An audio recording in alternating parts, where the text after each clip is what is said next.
Hey there, Anton from LA. Congratulations on your win for the best Stewart Animation. This is really nice. You did a lot of work on this.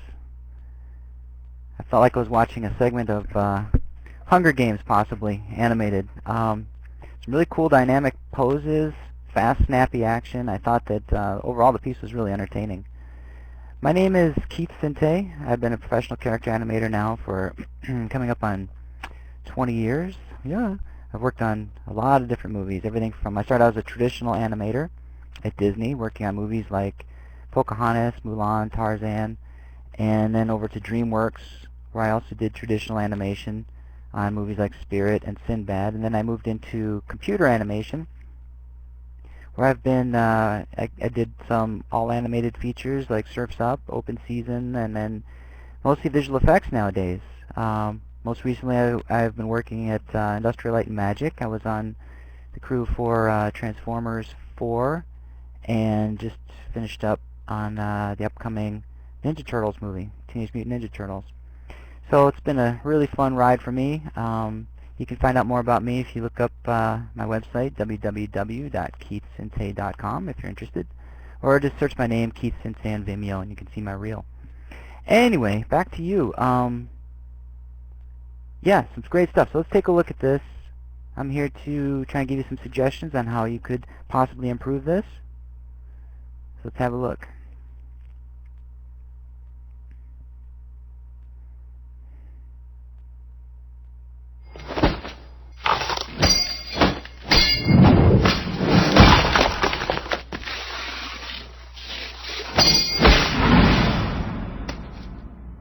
I feel like a strong anime influence in this as well, with some of these exaggerated poses and cool camera angles. Okay, so just a few notes here throughout. There is some staging things that I wanted to talk to you about, and a couple of posing things that I think could have been stronger. The silhouette on this guy is really good. You know, I got the impression right away that he's out of action. Something happened to him, and he's just down for the count. This leg or foot is hard to read silhouette-wise, so maybe you could have come up with a different pose that we could have read this this leg a little bit better somehow. Be careful of things like the penetrations through the ground. You want to make sure you clear those up.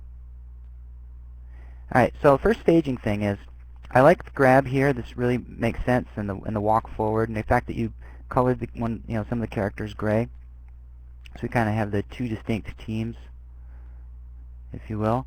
But your camera cut for me comes early. I would have had her start the move, the pull, in this scene. She should start to pull the arrow out before you cut. So you cut on the action. That's just a general rule for editing. So start to pull the arrow out. Another thing is,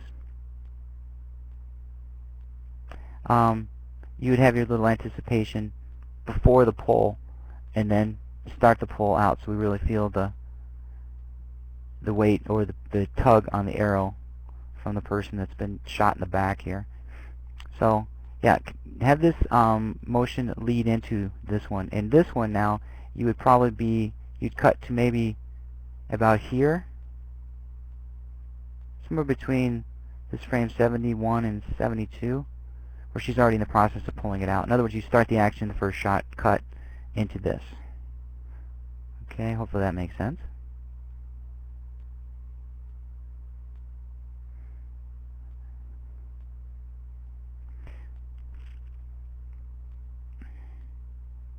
Handling all these characters is tough.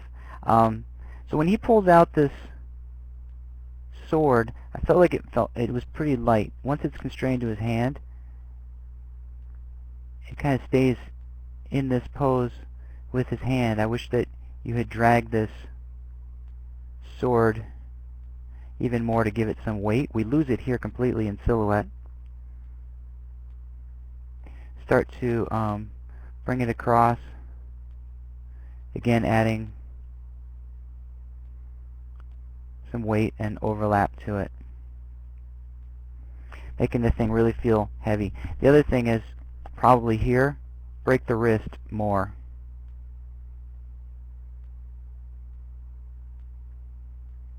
So we feel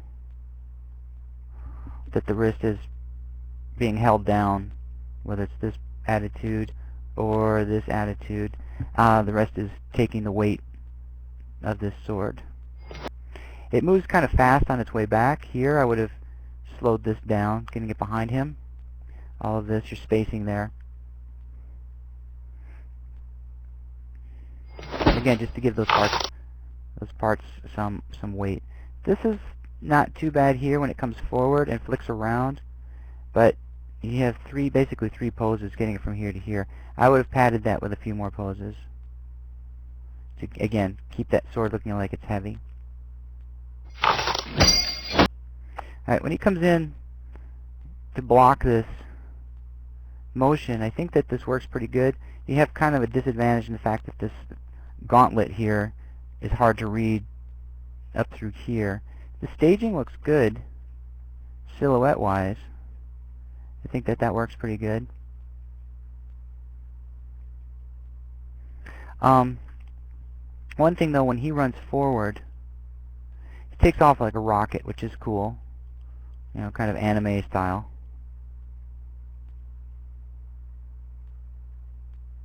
I think he could have afforded to leave him back a little bit, not quite so fast, especially this pose. But when we get into here, his attitude has changed. In other words, he's leaned so far forward, and then when we cut, he's pretty much upward. I would expect him to be, you know, with a foot facing us, like your exaggerated pose you have in the other ones. You know, where he's really leaned into this, racing forward, and then coming up to a stop to strike this guy. So across the continuity, it's a little bit jarring. I know you don't have a lot of frames to make it happen, but possibly you could pad this scene out a little bit more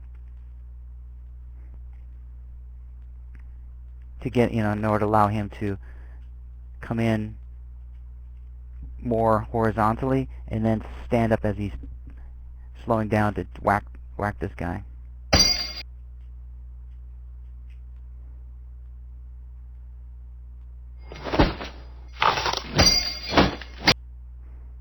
The other thing here is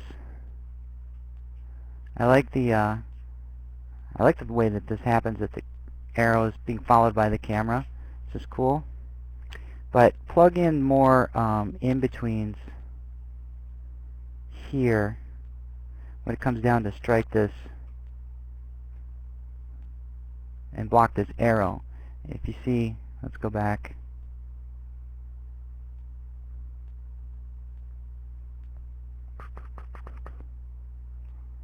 Okay, here, basically here. Now this one, it's already coming down to block this, so another in between there. Who knows, maybe even this one could have stood to be up, block down. You know, and the other thing, your movements are so fast. With motion blur, it would really help, and there's not really a way to stretch unless you used a deformer. But this is a great case here, where if you used a lattice deformer, if you learned how to do that, you could stretch this geometry for this frame and make this like a blur drawing, because it's such a fast motion. Even this, slightly blurred.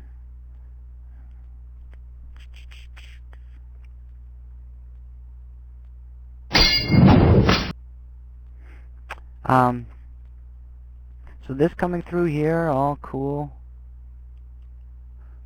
Be careful silhouette-wise that we don't lose the blade. Probably even better to bring it down this way.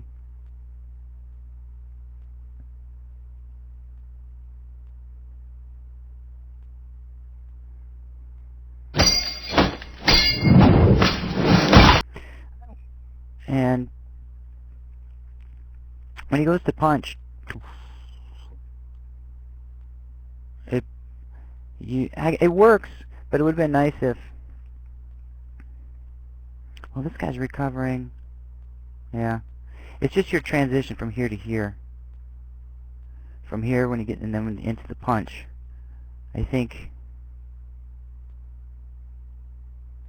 maybe dragging his head one more frame in profile here, like you do here. It's basically profile. Still profile. And then start to swing his head around, just so you get some more believable motion out of it. Plus we could see that face turn in response to the hit. When he goes flying, I'm wondering what happens to his sword. I like that we can see it here, but then when he comes in, I don't see it. The other thing is, he comes in from an angle that feels too far out. I would have liked to have seen it. He's here.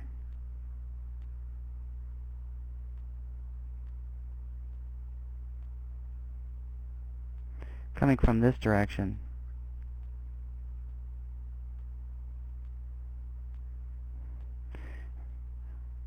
You know, closer to her, because it looks like he's really far away when you start him way out there. Like he's being punched. If you look at her eye direction, she's looking, you know, out this way, and you'd expect his line of travel to be similar, you know, something coming this way. You know what I mean? So I would change that when he flies in. Plus it'd be cool to see him go past camera. Even if you had him you know, bigger, he could really just come right by the camera.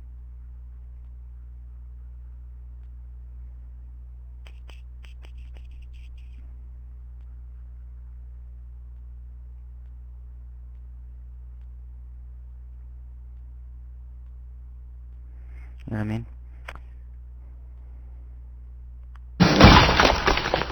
Okay, here's the big one, staging wise. Right now you've been playing this 180 degree rule, right? If you've ever heard of this.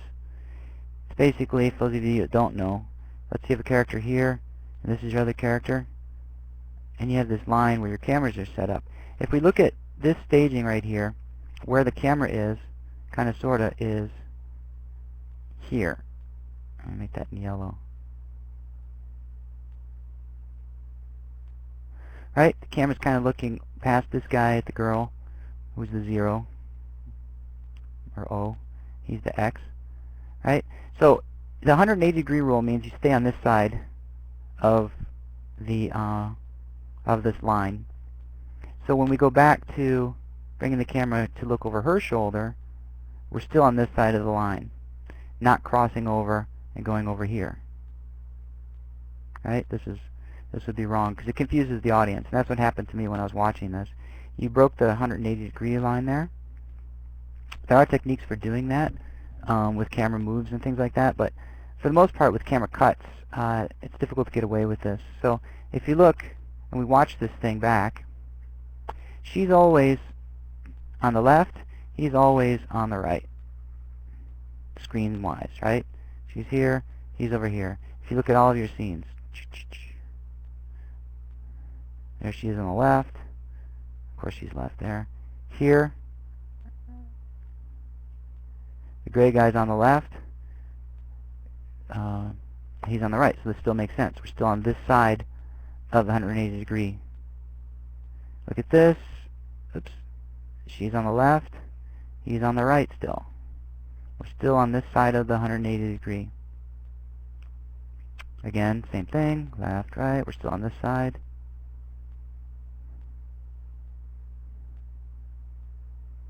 Obviously she's left, he's right. And here's where you throw me. You cut to this next one. All of a sudden, she's on the right and he's on the left. You broke it there. This whole scene, unfortunately, to make sense, needs to be flipped. It will actually help you in your staging if you do that, because she would have to be standing here. He's got to be, whoops. He's got to be out here, getting ready to do his crouch, and he's going to approach us this way, going from screen right to left. All of this would be reversed. Would he be over here coming in? And then when he lands his punch, instead of looking at the back of his head, it would be better for us actually now, because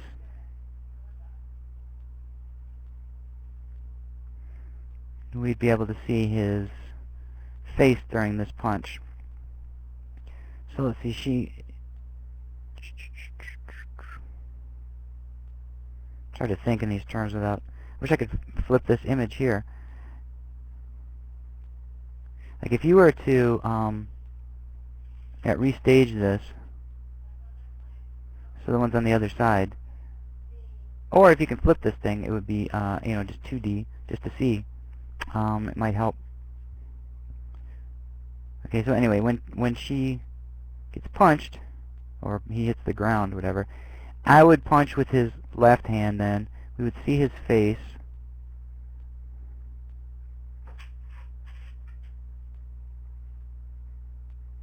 However you have this. Anyway, and we would see his face here. Punch. Yeah, so that thing kind of is a bit jarring, the way these characters trade places. It's almost like this character all of a sudden becomes this one, the way it's staged right now. That's why it becomes confusing. It's almost like when you're watching a football game or something, and the cameras always, you always see the, you know, the players, you know that they're going from left to right, whichever team, and you're used to them doing that. If all of a sudden the camera went to the other side of the stadium and shot from the other side, you'd think they were going from right to left because of your perspective. So that's the switch that's happening here. The other thing is when she leaves frame, it's so fast, and I like that he smashes into the ground, but taking what you have here, and she bounces out of frame so fast. The first couple times I watched this, I wasn't sure what happened to her. So she's jumping. Let's make it clearer. Is she jumping, right? It's a little bit ambiguous here. Almost looks like she gets punched, 'cause she turns at the same time.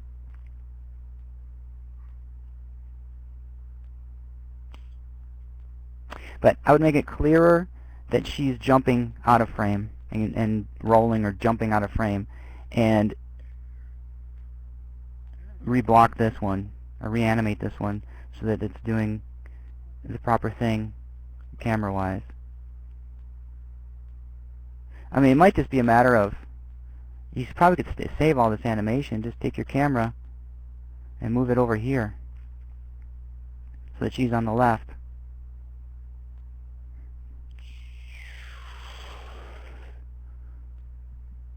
Bang. And to tell you the truth, if your camera is over here, then camera would be looking up in his face, so this might actually work better for you. Might just be a matter of moving the camera and some tweaks to the animation. But ending it without seeing his face is, you know, we kind of want to see that. It's a little disappointing. But if your camera's like right here, looking up at him,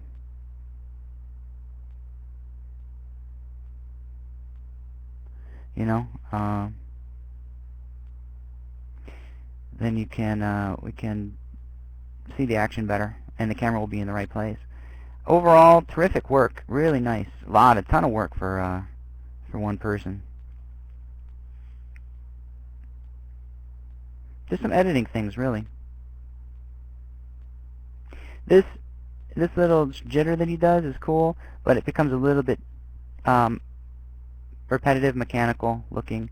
So if you could, the vibration is nice, but maybe he needs to do something while it's vibrating, like curling up more, bringing the arm in more, flexing the wrist more, something else.